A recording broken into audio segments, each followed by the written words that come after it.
Actuellement de retour au sommet de son art, on peut le dire, Messi est de retour à son prime. Mais Messi serait sur le point de retourner au FC Barcelone. Oui, vous l'avez compris. Les amis, c'est le retour du mercato de folie.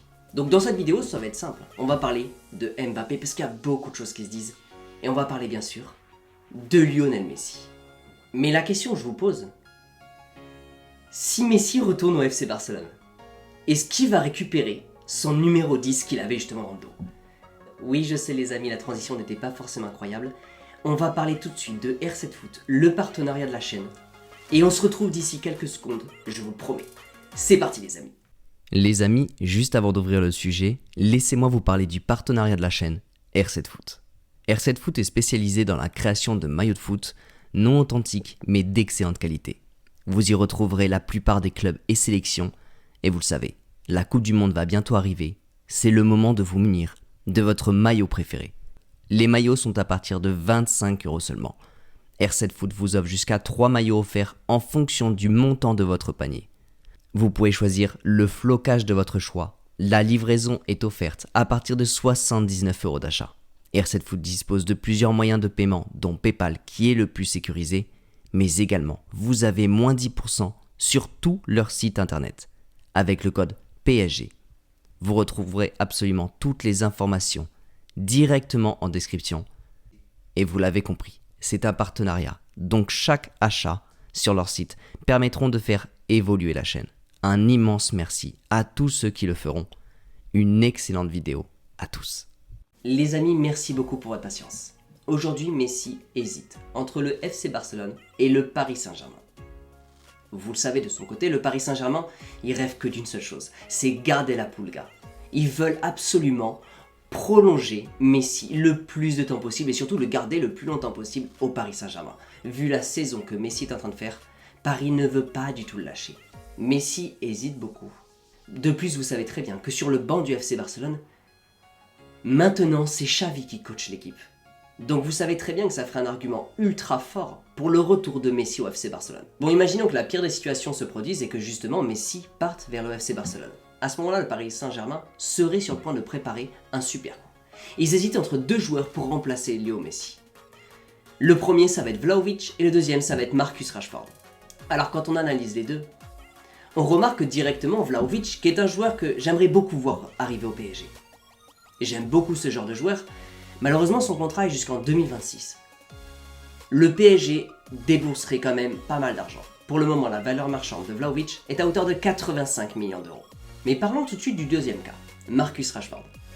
Rashford a un contrat qui tourne jusqu'en 2023. Mais malheureusement, sa valeur marchande est à hauteur de 60 millions d'euros. Donc dans tous les cas, le PSG va devoir débourser quand même pas mal d'argent. Bon, on va tenter d'être objectif par rapport à cette situation-là. On a tous envie que Lionel Messi reste au PSG. Mais est-ce que ça serait une bonne opportunité pour le PSG de remplacer Lionel Messi, qui commence maintenant à arriver vers la fin de sa carrière, par justement de la jeunesse? J'attends bien sûr votre réponse dans la barre des commentaires. Mais dans tous les cas, si Messi part et qu'on remplace par l'un de ces deux joueurs, dans tous les cas, ce qui va être intéressant, c'est qu'on aura un nouveau neuf pour justement jouer aux côtés de Neymar, mais surtout un nouveau neuf pour justement apporter de l'aide à Kylian Mbappé. Parce que Kylian Mbappé réclamait un neuf depuis un long moment. Et justement, bien sûr, on va parler maintenant de Kylian Mbappé. Bon, désolé, je vais attaquer les choses assez brutalement. Si jamais je vous disais que Kylian Mbappé était sur le point de partir, pas cet été, mais cet hiver. On connaît tous à peu près ce qui se passe en ce moment avec Kylian Mbappé et le vestiaire du Paris Saint-Germain. Daniel Riolo s'est récemment exprimé à ce sujet-là. Bien sûr, je vais vous relayer tous ces mots et vous allez voir que c'est extrêmement intéressant. Au centre du problème, il y a les fameuses promesses. Mbappé attendait un neuf, il y a eu Ekitike. On s'aperçoit que comme d'habitude, Nasser est dans une opération de communication. Mais malheureusement, il n'en a rien à cirer de Kylian Mbappé. Après l'élimination contre le Real, il a brillé sur le marché en prolongeant Mbappé. Comme il l'avait fait après l'élimination contre le Barça avec Neymar. Ce qu'il n'a pas eu sur le terrain, il l'a eu en coulisses. C'est sa victoire. Mbappé n'est pas parti libre. Il croit que ça marche comme ça et que c'est formidable. Mbappé se fait critiquer par tout le monde. pour une succession de caprices. Il faut dire qu'il n'a pas fait grand chose pour redorer son image, il s'enfonce lui-même dans cet esprit complètement négatif, au point de dire en privé qu'en fin de saison, il va se casser car il en a marre. J'aimerais juste demander à chacune des personnes qui nous écoutent de se mettre devant une glace et de se demander si mon patron me fait autant de promesses que ça, mais qu'à l'arrivée, je me fais à ce point prendre pour un con, vais-je bien le vivre? Bon, effectivement, ça fait quand même pas mal de mots, on va essayer de débriefer tout ça ensemble. Je vais vous répéter toutes les choses que je dis souvent dans mes vidéos. Malgré que Mbappé soit complètement frustré par cette situation, on le sait complètement, Mbappé montre un visage complètement frustré. Je ne suis pas forcément d'accord avec son attitude et son comportement. Et vous le savez très bien, j'aimerais beaucoup un retour extrêmement rapide de la part de Kylian Mbappé, un Mbappé complètement à son prime, et justement que ça combine extrêmement bien avec Messi et Neymar. Aujourd'hui, j'ai quand même l'impression que la frustration, c'est pas forcément Messi, c'est pas forcément Neymar. Pour moi, les frustrations, c'est plus en coulisses. C'est vraiment les promesses qui n'ont pas été tenues. Toutes ces promesses, durant la prolongation, il n'y a quasiment rien qui a été tenu. Et pour moi aujourd'hui, jour après jour et tout simplement match après match, c'est clairement un vase qui se remplit pour Mbappé. Donc c'est-à-dire qu'en fait, il cumule énormément de frustration et malheureusement, ça ne se vide pas du tout. Donc aujourd'hui, on est dans quelle situation? Tant que rien n'est réglé, le problème va continuer et au bout d'un moment, il y a tout qui va éclater. Parce qu'on va pas se cacher. Il y a une chose sur laquelle Mbappé a complètement raison, c'est que le mercato, malheureusement, il n'a pas du tout été intéressant. Vitinha, il n'y a rien à dire. On a eu pas mal de joueurs qui ont été vendus, certes, mais aujourd'hui, par exemple, au niveau de la défense, rien n'a fonctionné. Et aujourd'hui, vous regardez au milieu de terrain, on a beaucoup de milieu de terrain. Et les craintes qu'on avait autour de Renato Sanchez, malheureusement, Renato Sanchez, il ne sera pas là durant la Ligue des Champions. Donc là-dessus, Mbappé n'a pas forcément complètement tort. Sans forcément rentrer dans le détail et bien sûr dans les débats, mais rappelez-vous de cette histoire autour du Penalty Gate. Justement, l'histoire entre Kylian Mbappé et Neymar. Le problème n'est pas forcément aujourd'hui de savoir qui avait raison ou qui avait tort. Mais c'est juste des choses qui amènent de la frustration. Car si au début on avait promis à Mbappé qu'il serait le tireur numéro 1 de penalty, à ce moment-là, forcément il y a de la frustration pour Mbappé. Donc encore une fois, c'est vraiment une histoire de souligner l'attitude du joueur, mais relative à des promesses sûrement non tenues. En fait, ce qui me fait réellement peur dans toute cette histoire autour de Kylian Mbappé, déjà vous connaissez mon opinion. Moi, ce que j'ai envie de voir, encore une fois, c'est les trois qui arrivent sur le terrain et vraiment qui aillent fracasser n'importe quelle équipe européenne. Et qui, bien sûr, en Ligue 1, cartonnent complètement et qui nous offrent du spectacle à chaque match. En gros, que tout se passe bien. Mais malheureusement, il n'y a aucun joueur au-dessus de l'institution du Paris Saint-Germain. Mais en clair, ce qui me fait peur vraiment dans tout ça, c'est qu'aujourd'hui, on jubile Messi et Neymar. Alors après, complètement à juste titre, les deux font une saison complètement formidable. Les deux sont juste de retour à leur prime. Mais qu'après on en oublie complètement Kylian Mbappé. Ok, pour faire simple, imaginez juste la pire des situations. Une fois que le mondial sera complètement passé et une fois qu'on sera quasiment vers la fin de cette année, imaginez juste que Neymar soit complètement fatigué de sa saison. Et Neymar retombe complètement dans ses travers. Bien sûr, vous le savez, c'est la dernière Coupe du Monde de Lionel Messi. Imaginez juste qu'après sa Coupe du Monde, il soit également complètement fatigué.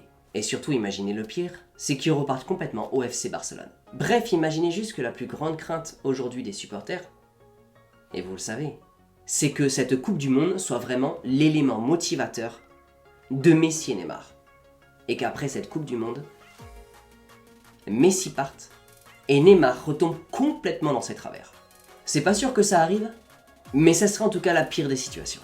À ce moment-là, si Mbappé choisit vraiment de partir du PSG, et que du coup, de notre côté, il ne reste plus qu'un Neymar complètement épuisé, un Neymar qui repart justement dans le dribble et pas l'efficacité, bref, que Neymar n'ait plus du tout de motivation, à ce moment-là, on va complètement regretter notre Kylian Mbappé.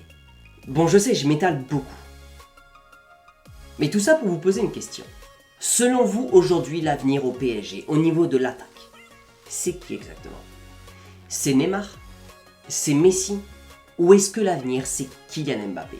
Bien sûr, quand on parle de Kylian Mbappé, essayez vraiment de ne pas prendre que cette année où rien ne se passe comme prévu. Essayez vraiment de prendre l'ensemble de toutes les saisons de Kylian Mbappé au PSG. Encore une fois, je ne défends pas du tout Kylian Mbappé. Je ne le défends pas parce que je ne suis pas du tout d'accord avec son comportement. Mais d'un certain côté, la frustration et le ras-le-bol qu'il a actuellement, ce n'est pas du tout anodin. Les choses n'arrivent pas toutes seules. Les prestations qu'on a sur le terrain, c'est un Mbappé qui est complètement frustré. Sa communication qui est complètement scandaleuse. Et c'est ce qu'il y a de pire actuellement aujourd'hui. la communication qu'il a faite en équipe de France, aujourd'hui les hashtags qu'il met sur Twitter, pour piquer justement le Paris Saint-Germain, c'est juste complètement horrible. Et c'est presque impardonnable. Mais moi j'essaye juste de voir les choses autrement. En fait j'ai juste l'impression que ce que Mbappé essaye de faire aujourd'hui c'est juste un signal d'alerte. Parce qu'aujourd'hui en tant que supporter du Paris Saint-Germain, on voit ce qui se passe sur le terrain, on voit ce qui se passe avec les journalistes, mais personne ne sait ce qui se passe en coulisses. On a des échos, mais la vérité malheureusement on ne peut pas la savoir. Alors ça ne veut pas forcément dire qu'il y a des immenses histoires avec Messi, des immenses histoires avec Neymar, mais ça peut vouloir dire qu'il y a un problème aujourd'hui entre la direction et Kylian Mbappé. Du coup, aujourd'hui, la question que je me pose, c'est est-ce que Riolo, dans toute cette histoire, est-ce qu'il a parfaitement résumé la situation ? En gros, que Nasser aurait voulu absolument faire une histoire de communication, c'est-à-dire absolument maintenir Kylian Mbappé au PSG après sa défaite contre le Real Madrid, juste pour une histoire bien sûr de visuel, de vitrine et de communication. Mais qu'aujourd'hui, tout passe par Messi et Neymar. Je vous le répète encore une dernière fois, Mbappé pourrait complètement partir en janvier. Donc du coup d'ici quelques mois. Les amis, je vous ai complètement partagé ma vision des choses. Je sais qu'il y en a complètement qui détestent l'attitude de Kylian Mbappé et forcément vous aurez complètement raison. Mais attention à ne pas aller trop vite dans tout ce qui se passe. Attention à garder vraiment un pied de recul par rapport à la situation. Ne pas vraiment se focaliser parce que sa communication, il est clairement en train de s'enterrer justement plus ou moins dans sa bêtise en fait. Parce que actuellement aujourd'hui, Kylian Mbappé n'est plus dans la lumière et il s'enterre de plus en plus. Il ne fait absolument rien aujourd'hui pour retrouver la lumière. Mais donc voilà, là-dessus, je ne cautionne pas du tout ce qu'il fait. Mais je pense qu'il y a quand même pas mal de choses qui se passent en coulisses. Et surtout à ces moments-là, j'essaie vraiment de repenser à ce qui s'est passé avec Kylian Mbappé durant des années. Et bien sûr, vous le savez complètement, j'espère vraiment un retour imminent avec la MNM. Ça serait tellement fabuleux pour le PSG. Mais ce que j'essaye vraiment de me dire aujourd'hui, c'est que si Kylian Mbappé part du PSG, ça va faire très mal. Ça va faire mal au Paris Saint-Germain. Voilà les amis, c'était réellement mon avis par rapport à la situation actuelle au PSG. J'ai trouvé vraiment que les mots de Riolo étaient quand même extrêmement intéressants. Il n'a pas forcément raison absolument sur tout ce qu'il a dit, mais j'ai trouvé qu'il y avait des passages qui étaient super intéressants. Je voulais absolument le partager avec vous. D'ailleurs, dans l'espace de commentaires, n'hésitez pas à me partager votre avis sur la situation actuelle. Je sais qu'elle est extrêmement compliquée. Je sais que c'est difficile de se mettre du bon côté par rapport à la situation avec Mbappé, son comportement, sa façon d'être sur le terrain. Je sais que c'est extrêmement compliqué. Mais voilà, n'hésitez pas à me donner votre avis dans la barre des commentaires. Et bien sûr, je sais qu'il y en a beaucoup d'entre vous qui souhaitent tellement revoir un Kylian Mbappé au sommet de son art, au sommet de son prime. Ça serait juste la meilleure des choses pour le PSG. Et ça serait tellement bénéfique aujourd'hui pour aller récupérer la Ligue des Champions avec Messi, Neymar et Mbappé. Les amis, j'espère vraiment que cette vidéo vous a plu. Merci beaucoup de l'avoir regardé jusqu'au bout. Bien sûr, n'oubliez pas de vous abonner si ce n'est pas déjà fait. N'oubliez pas votre plus beau pouce vers le haut pour le référencement de la chaîne. Les amis, je vous souhaite une excellente journée. N'oubliez pas, prenez soin de vous. Et surtout, n'oubliez pas que ici c'est Paris.